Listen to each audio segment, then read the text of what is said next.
Olá, sejam bem-vindas e bem-vindos a mais uma edição do Mais Saúde. A partir de hoje, o seu encontro de domingo é comigo. E nesta edição vamos falar sobre saúde mental.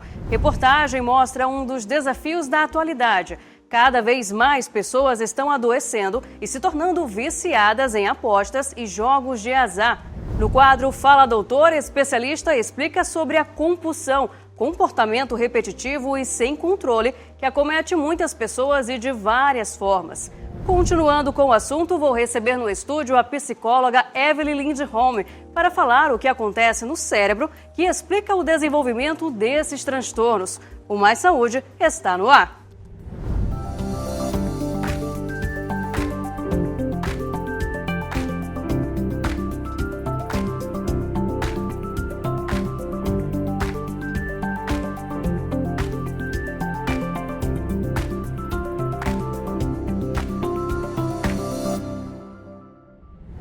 A perca de controle que acontece na ludopatia é uma compulsão que também pode se apresentar de várias outras formas.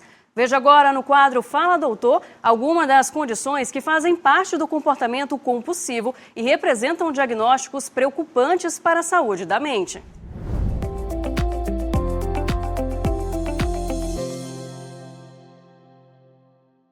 O que é compulsão? Compulsão é um comportamento onde a pessoa perde o controle sobre aquele hábito que ela adquiriu. As pessoas costumam dizer que é falta de vergonha na cara. A pessoa não tem força de vontade. Não é sobre isso. Compulsão vai para além disso. A pessoa perde o domínio. Ela tenta parar de usar, ela tenta parar com aquele comportamento, mas ela não consegue. Ela não consegue sozinha, é mais forte do que ela. E ela não percebeu que ela adquiriu essa compulsão alimentando esse hábito ruim, que começou a gerar prejuízos, entendeu? Então a compulsão, como o próprio nome diz, né, uma impulsão a cometer uma atitude, seja ela um comportamento, seja ela um vício, que pode ser uma dependência química, pode ser algo comportamental. Vamos lá, quais são os tipos de compulsão que existem? Bom, hoje nós temos várias compulsões, nós temos vários transtornos. Nós temos o transtorno por uso de substância. Dentro do transtorno de uso de substância, nós temos aí o alcoolismo, nós temos o uso por tabagismo, o cigarro, nós temos a dependência também em compras, sexo, uso das redes sociais, uso da internet, do próprio celular. Mas que mais tem sido falado atualmente, as bets, jogos de azar. Nós temos também videogame, pode ser uma compulsão também, e foi como começou para chegar nas bets, nos jogos de azar. Lá nos Estados Unidos começou no transtorno de uso de substância, relacionado às bets, começou com os videogames lá nos Estados Unidos. Nós temos também o crack, nós temos remédios, né? Porque tem as drogas lícitas e as drogas ilícitas, né? As drogas lícitas que estão aí disponíveis é o álcool e o cigarro. E nós temos as drogas ilícitas que temos a maconha, a cocaína, o crack, as drogas sintéticas, alucinógenas, que mais? E tantas outras variedades de substâncias que têm surgido hoje. Então nós temos também que a gente fala da comportamental, que seria os jogos de azar, né? Também temos a dependência, deixa eu ver o que mais a gente pode ter, tudo aquilo que traz prejuízo. Eu costumo dizer que é o nicho que eu trabalho, que é dependência, vícios e compulsões, é tudo aquilo que leva a pessoa a ter prejuízo, até transtorno alimentar. Pode ser também se tornar uma dependência. Chocólatras, né? Tem um termo que é utilizado para pessoas que são viciadas em chocolate. Então, academia, atividade física em excesso pode se tornar um prejuízo. Café e tantas outras circunstâncias, amar demais pode se tornar uma dependência. E temos também, só para concluir, que é uma área que eu também atuo, que é a codependência. São as famílias que sofrem em virtude da dependência daquele familiar. E na tentativa de ajudar esse ente querido, ele se torna um codependente, um pai que às vezes quer ter o controle do filho. se acaba se tornando dependente, como se tiver tendo os mesmos sintomas como se fosse um dependente.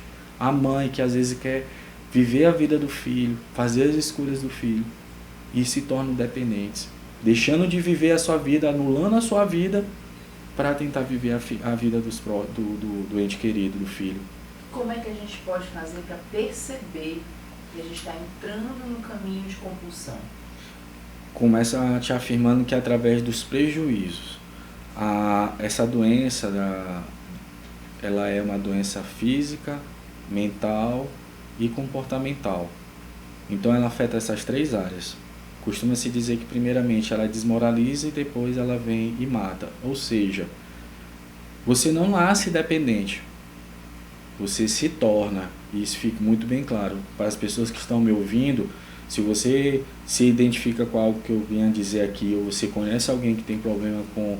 que já você percebeu que aquela pessoa está começando a apresentar problemas com a bebida, faltou ao emprego, ou alguém que está começando a pedir dinheiro emprestado, ou uma pessoa que está se isolando no quarto, uma pessoa que está se afastando da família, porque o dependente ele acha que a família que está afastando ele, que está excluindo ele, que quando na verdade é ele que se exclui, por vergonha, por medo, porque ele já não consegue mais se habituar a uma vida de real, porque para ele só faz sentido se ele tiver no uso de substância. Eu não consigo ir para o aniversário se eu não tiver álcool, eu não consigo participar de nada se não tiver ali o meu vício.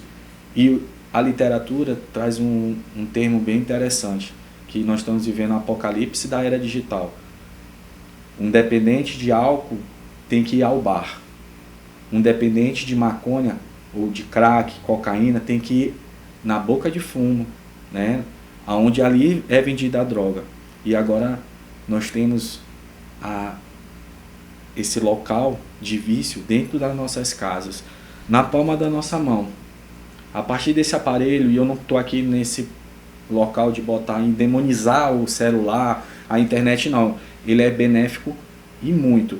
Porém, como você perguntou, quando que começa a se perceber, é quando começa a surgir esse prejuízo. Quando você olha no restaurante, a gente debate muito sobre isso, as pessoas não se socializam, cada um fica no celular, isso é prejuízo, há uma ruptura, há um afastamento.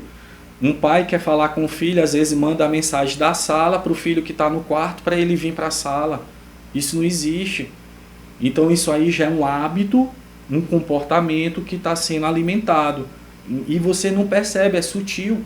Às vezes aí nós precisamos entender o contexto daquela mãe, dona de casa, que às vezes para fazer as atividades da cozinha, entrega o celular na mão de uma criança. A gente não pode também colocar todo mundo dentro de uma caixa e dizer, tá aqui, todo mundo é culpado. Não, não é sobre isso, é uma questão de ter a mente aberta, de você reconhecer quando isso está começando a gerar prejuízo para você. Essa causa ela pode ser física, ela pode ser biológica, familiar, genético.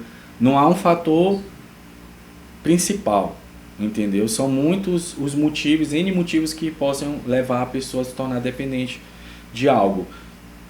Aqui no processo da psicoterapia, a gente tem que ter um olhar holístico.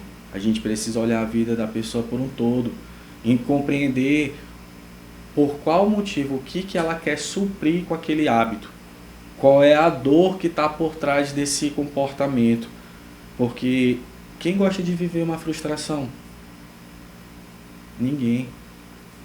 E a melhor forma de encarar a frustração, a resposta do cérebro é: vai lá para aquele hábito, porque se tu fizer aquele hábito, tu não vai sentir o que tu tá sentindo, essa dor, essa vergonha, esse medo, essa timidez, ela vai desaparecer se tu fizer o uso de tal substância. E aí, na terapia cognitiva comportamental, a gente chama isso de pensamento disfuncional. Então a pessoa vai alimentando isso e surge lá na juventude e vai trazer prejuízos maiores na vida adulta. Então quanto antes você começar a perceber, melhor vai ser para que você não venha a ter tantos prejuízos. E o que fazer? Bom, em primeiro lugar, é admitir. É admitir que há um problema.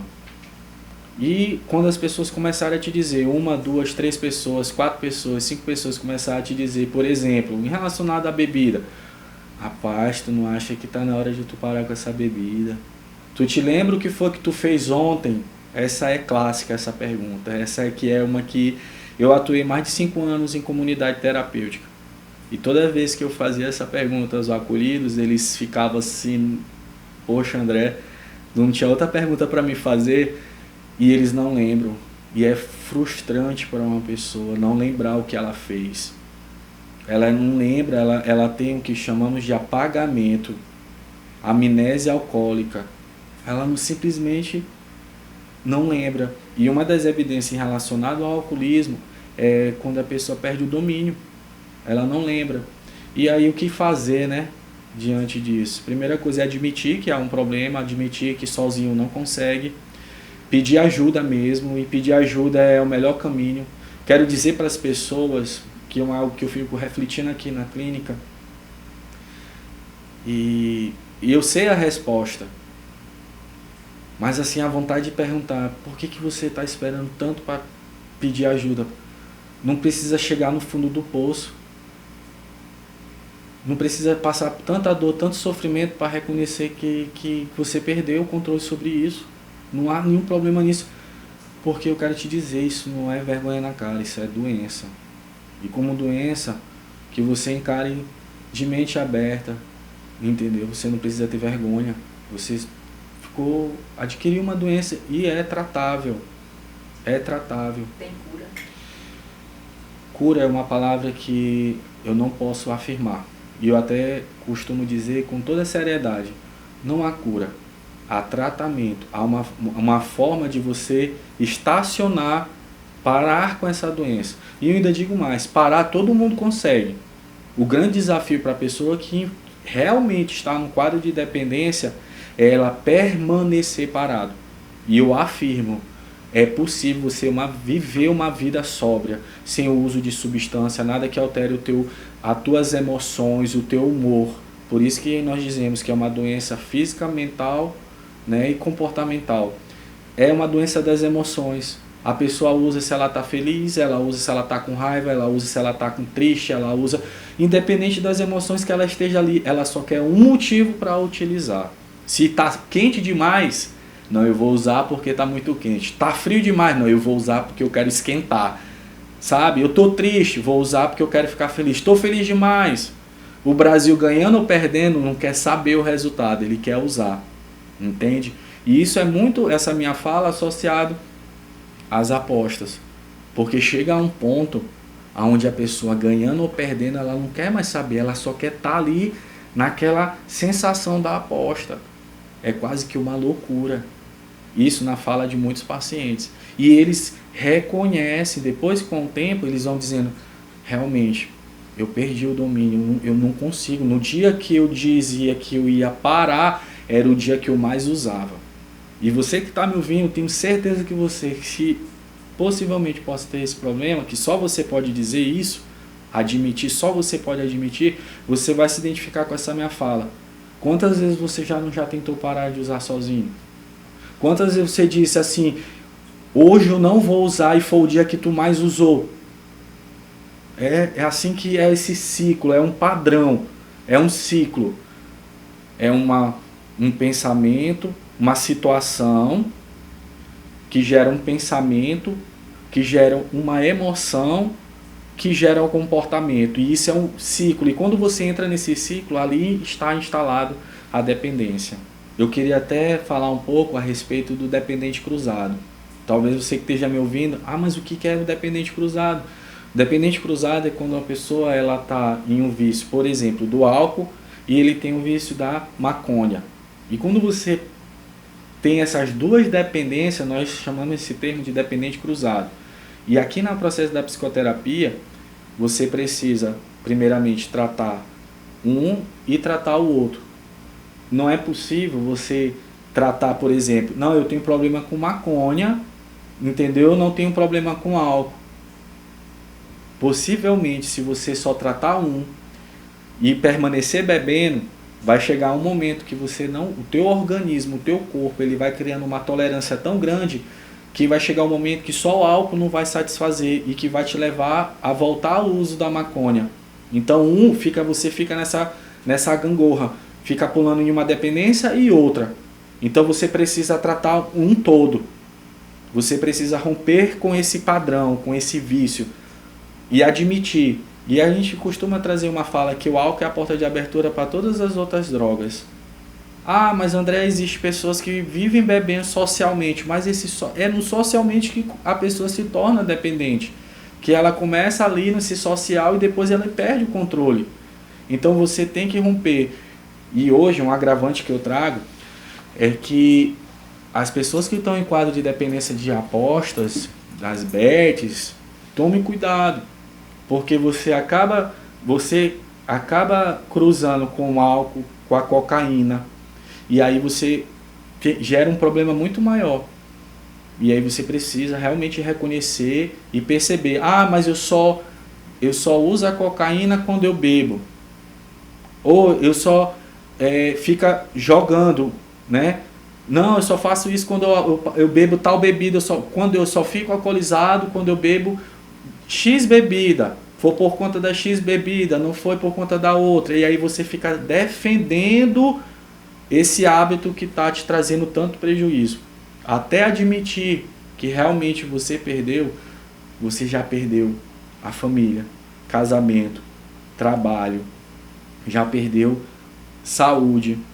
Até quando você ainda vai ficar insistindo nesse hábito que está te levando à morte?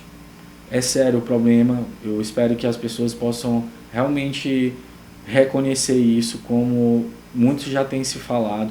Você pode procurar ajuda com um psiquiatra, com um psicólogo. Hoje nós temos aí o Alcoólicos Anônimos, que tem dado uma força há muitos anos. Hoje aqui em São Luís, nós já temos os Jogadores Anônimos, que é o JA. Eu tive o privilégio, a oportunidade de apadrinhar o início desse grupo aqui em São Luís. Nós temos ali reuniões todas as terças-feiras na Igreja Católica ali no centro, às 19 horas. E as pessoas têm buscado ajuda ali e têm encontrado um meio para se recuperarem. Então, não deixe isso tirar a tua vida. Muitas pessoas têm tido as suas vidas ceifadas por conta de um hábito e que pode ser reformulado, pode ser repensada essa trajetória que você estava seguindo de forma errada. E eu quero encerrar minhas palavras dizendo o seguinte para quem está me ouvindo, que se porventura se identificou: você não nasceu dependente, você se tornou, e isso é uma doença. Então encare.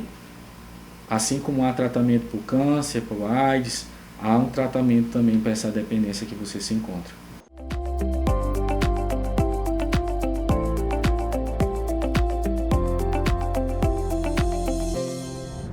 A exploração de jogos de azar, como o jogo do bicho, são crimes no Brasil. No entanto, apostas esportivas de cota fixa, loterias e jogos online, desde que regulamentadas pela Secretaria de Prêmios e Apostas do Ministério da Fazenda, são permitidos. E apesar desta diferença, um dos efeitos é o mesmo: a dependência. Nos últimos anos, com maior popularização de casas de apostas, muitas pessoas estão adoecendo mentalmente e se tornando viciadas em apostar.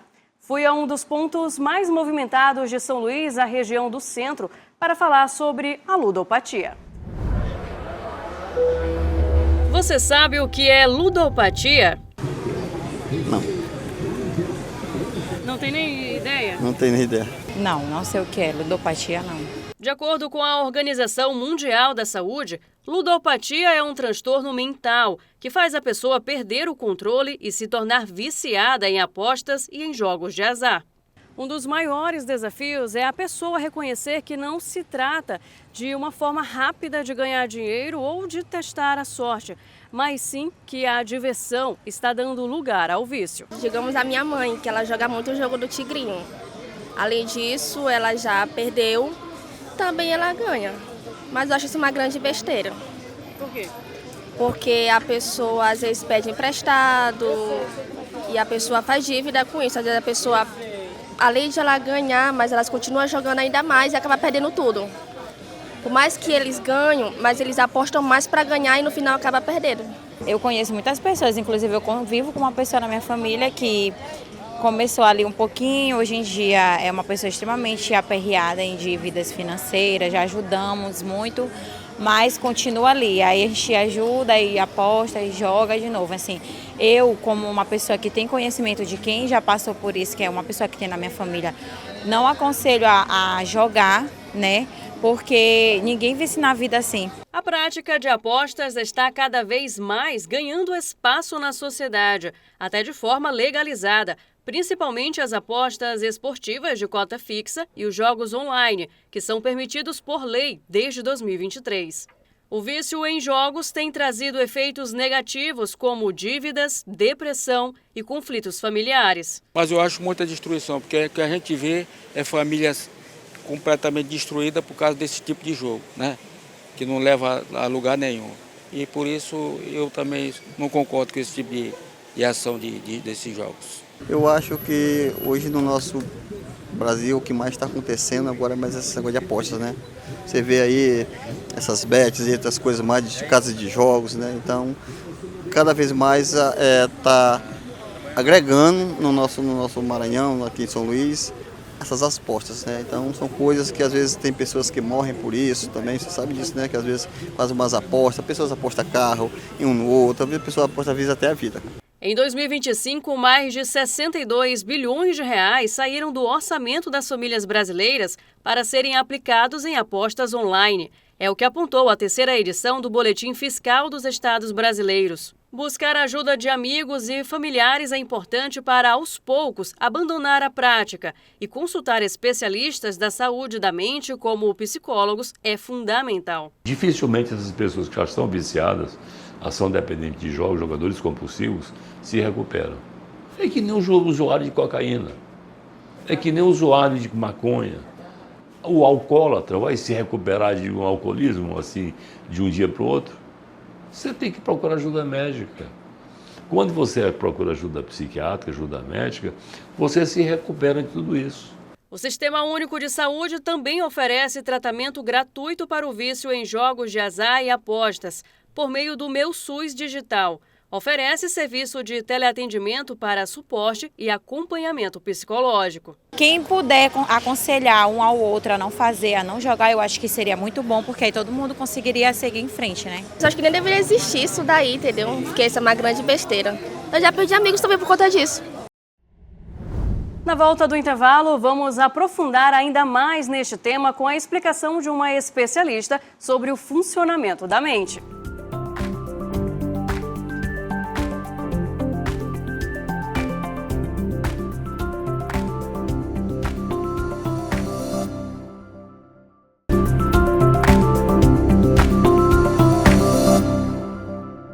Estamos de volta. Falamos no primeiro bloco sobre a ludopatia e outras formas de compulsão que tornam as pessoas reféns da própria mente, convivendo com vícios. Convidei a Evelyn Lindholm, psicóloga e fisioterapeuta clínica, para explicar por que esses comportamentos se tornam transtornos. Evelyn, seja muito bem-vinda ao Mais Saúde. Me explica, por favor, como essas compulsões, transformam a mente humana, o que elas desencadeiam no cérebro, no sistema nervoso, que causa esse dano. Tudo bem, Sam, é um prazer estar aqui com você. Então, a grande questão é que a gente tem uma coisa chamada reforço intermitente. O que é o reforço intermitente dentro das compulsões? Vamos começar pelo exemplo do jogo, por exemplo. O jogo, ele geralmente, quando você se cadastra, você inicia ganhando algum valor que seja, mesmo que seja algo simbólico. Mas geralmente é um pouquinho a mais do que aquilo que você investiu, para te dar essa sensação inicial de prazer. Esse prazer, que é mandado diretamente para o teu sistema nervoso central, faz com que o teu cérebro construa a partir disso uma ideia de que aquilo ali dá um resultado positivo. Essa ideia é alimentada por essa esperança. Então, assim, vai ter uma coisa boa, eu vou fazer isso daqui, mas eu vou ter uma recompensa. Essa recompensa é justamente o reforço intermitente. Por quê? Tem um momento que você ganha, mesmo que tenham vários momentos sequenciais que você perca, o teu cérebro já aprendeu que você em algum momento vai ganhar. E isso faz com que aquilo ali que era um comportamento apenas aleatório e às vezes até único, uma vez jogou, 2 vezes, mas o teu cérebro construiu uma verdade sobre aquilo e é a partir disso que a gente começa a construir as compulsões. Lembrando que existem pessoas com maior tendência a desenvolver compulsões e pessoas com menor tendência.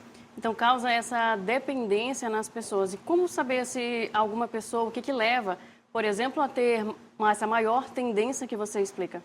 Vamos pensar numa pessoa que já tem um histórico familiar, onde a gente tem um pai com quadros de vícios ou compulsões, a gente tem uma mãe com o mesmo quadro, isso já é uma tendência, a gente já tem a tendência biológica, né?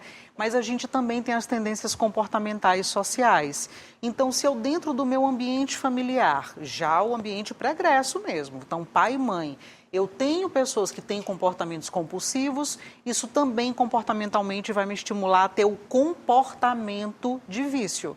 Isso serve, por exemplo, para o álcool. Se a gente tem algum componente em casa, que a gente está vendo ali todo dia, aquele pai ou aquela mãe consumindo álcool, consumindo drogas, isso vai fazer com que aquele indivíduo aprenda que isso é absolutamente normal, que é casual, que é algo que inclusive é necessário para si mesmo, para comemorar, quando está triste, quando está sozinho, quando está acompanhado, e isso vira um comportamento habitual. Dos comportamentos habituais, tornam-se compulsões.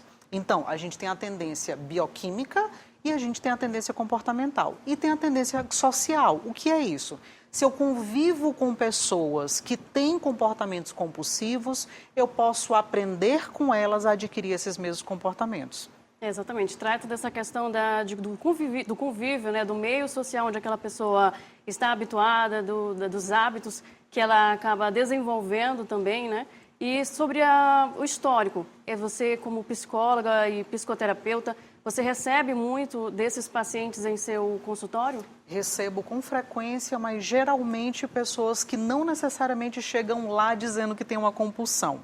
Às vezes elas chegam até mim tendo sido diagnosticadas com um quadro depressivo, chegam até mim dizendo-se ansiosas ou muito ansiosas, e aí com o passar das sessões e do atendimento, você vai vendo que existem comportamentos compulsivos e repetitivos.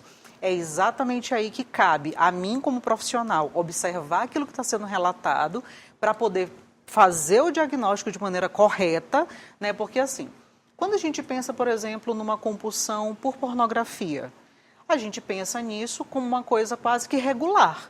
Muito desse comportamento é normalizado porque é incentivado principalmente para o público masculino. Então, às vezes, eles vêm para mim com uma ideia de que aquele consumo está ok. Mas a questão não é que o consumo está ou não ok em função da quantidade, é em função do dano. Ou seja, se já começou a reverberar como um dano, por exemplo, físico, já não consegue manter uma relação íntima, já não consegue se sentir com prazer numa relação a dois. Então, a gente tem a consequência, mas não tem a percepção da compulsão. Entende? Então, quando é relatado isso para mim, é que o próprio paciente vai entender que aquilo que ele está tendo como comportamento está gerando para ele um dano. Mesmo que não esteja gerando para ele necessariamente, de maneira pensada, um sofrimento que ele esteja sentindo. Então, ele está sentindo sofrimento por não estar conseguindo ter a relação íntima e não porque ele está consumindo pornografia. Entende? E aí, durante o atendimento, a coisa vai se desenrolando a ponto de eu entender que comportamentos estão levando àquele tipo de situação. Eu já atendi pacientes, por exemplo, que vêm com um problema seríssimo a respeito de dívidas. E aí, conforme o atendimento, você vai entender que ele não está em dívida, por exemplo, porque ele acumulou contas, ou porque tem muitos juros, ou porque ele fez um empréstimo. É porque ele, às vezes, ainda não relatou em sessão que ele está jogando e perdendo muito dinheiro no jogo. Exatamente, como você falou, algumas pessoas chegam sem saber que estão com compulsão, sem saber que estão, por exemplo, vivendo com a ludopatia, né? Sim. E chegam com outros quadros, como, por exemplo, a depressão. Esse quadro da depressão, ela vem como um dano depois do vício ou é antes do vício? Às vezes a pessoa inicia a compulsão pelos vazios emocionais. Então a gente precisa pensar que Muitas das vezes a pessoa já apresenta quadros emocionais que ela não diagnosticou, nunca procurou ajuda, ela já era uma pessoa ansiosa, já era uma pessoa que tinha problemas familiares, já era uma pessoa que, sei lá, que sofreu algum abandono, que sofreu um relacionamento que terminou, ou seja, ela já tinha os seus vazios emocionais, colocou algo para substituir aquele vazio, então ele nem sabia antes que ele estava com esse vazio e que as compulsões estão ali tomando lugar para ele não sentir esse vazio. Porque a grande questão é que, assim, as compulsões são literalmente uma liberação muito grande de dopamina no sistema nervoso central. Com essa liberação dopaminérgica, o cérebro fica banhado de uma sensação de bem-estar. Então, se ele vinha de uma sensação de mal-estar emocional, essa sensação de bem-estar vai preencher essa sensação de mal-estar. Então, é justamente isso que ele vai continuar procurando. É por isso que continua o comportamento. Só que o comportamento ele vai ser alimentado pela química que vai para o cérebro. Então, se fixa as duas coisas, o comportamento e a necessidade química. E aí, por isso que a necessidade química varia para todo tipo de compulsão. Isso inclui a ludopatia, o consumo de pornografia, o próprio autotoque. Tudo isso vai para esse mesmo lugar. É o prazer liberado muito rapidamente, essa sensação de bem-estar que está ocupando uma sensação de mal-estar que não está resolvida. E agora, para a gente finalizar, né, essa entrevista, explica um pouquinho sobre como é feito o tratamento, como você recebe essas pessoas, né, esses casos, e como você os trata. A gente precisa lembrar que eu não consigo, por exemplo, tirar uma coisa sem colocar outra. Então, para a gente tratar uma pessoa que tem uma compulsão, a gente precisa ver o nível dessa compulsão. Ou seja, algumas pessoas só a psicoterapia já funciona, ela já consegue fazer o controle. Mas em muitos casos a gente precisa entrar com a medicação também. E aí ele é encaminhado para um psiquiatra para entrar com a medicação. A medicação é justamente para controlar as compulsões, são medicações específicas que têm essa função. E aí a gente continua com o processo terapêutico. O processo terapêutico ele visa exatamente o quê? Entender qual é o nível do comportamento que está em repetição, a gente ir fazendo determinadas coisas que a gente vai incluir na vida desse paciente para lhe dar uma sensação de prazer, porque não adianta, por exemplo, eu dizer simplesmente para ele pare de jogar, pare de consumir pornografia, pare de se tocar. Não adianta isso, não é dessa forma, porque não é uma vontade. É uma compulsão. Compulsões a gente não simplesmente deixa de fazer. Então eu preciso incluir na vida dela coisas que vão dar uma sensação de bem-estar. Isso inclui atividade física, melhorar a alimentação, melhorar os relacionamentos interpessoais, aumentar os ciclos sociais, diminuir os ciclos negativos. Então, se eu tenho um relacionamento abusivo, eu vou precisar trabalhar muito com esse paciente para ele entender que esse relacionamento está trazendo para ele assim, um dano e por isso ele está buscando prazer em outras coisas. Então, a gente precisa trabalhar diversos pontos da vida desse indivíduo. Às vezes tem que trabalhar até a qualidade do sono. Às vezes a gente pega indivíduos que estão assim, com o sono totalmente desregulado e se ele não tiver o sono regulado, os hormônios ficam mais desregulados, tirar as compulsões ficam mais difíceis. Então a gente realmente trabalha em todos os setores da vida daquele indivíduo para a gente incluir coisas que substituam o vício. Não adianta a gente achar que eu vou tirar uma compulsão de alguém sem colocar coisas que são prazerosas. Por quê? O cérebro vai querer prazer. E ele vai buscar prazer onde ele já encontra facilidade de tê-lo. Então, se eu não colocar coisas que vão fazer com que a pessoa sinta esse prazer na própria vida que ela leva, a gente não consegue tirar ela da compulsão. Eu sei que é um verdadeiro desafio para essa atualidade, né? É um desafio muito grande porque está sendo tudo oferecido em grande escala. E na palma da mão, né? Então, qualquer um dos vícios, a não ser necessariamente de alimentação, até de alimentação, né? Pode pedir pela food ali rapidinho. Então, a grande questão é que está tudo muito acessível. E o fato de estar tudo muito acessível torna as compulsões mais fáceis de serem fixadas na tua vida. Então, muito obrigada, viu, por nos ceder esse momento de informação, por fazer parte do Mais Saúde. Obrigada a você, meu bem. E assim, com uma boa dose de conhecimento e dúvidas esclarecidas, encerramos o Mais Saúde desta semana. Nos vemos na próxima edição. Então, até lá!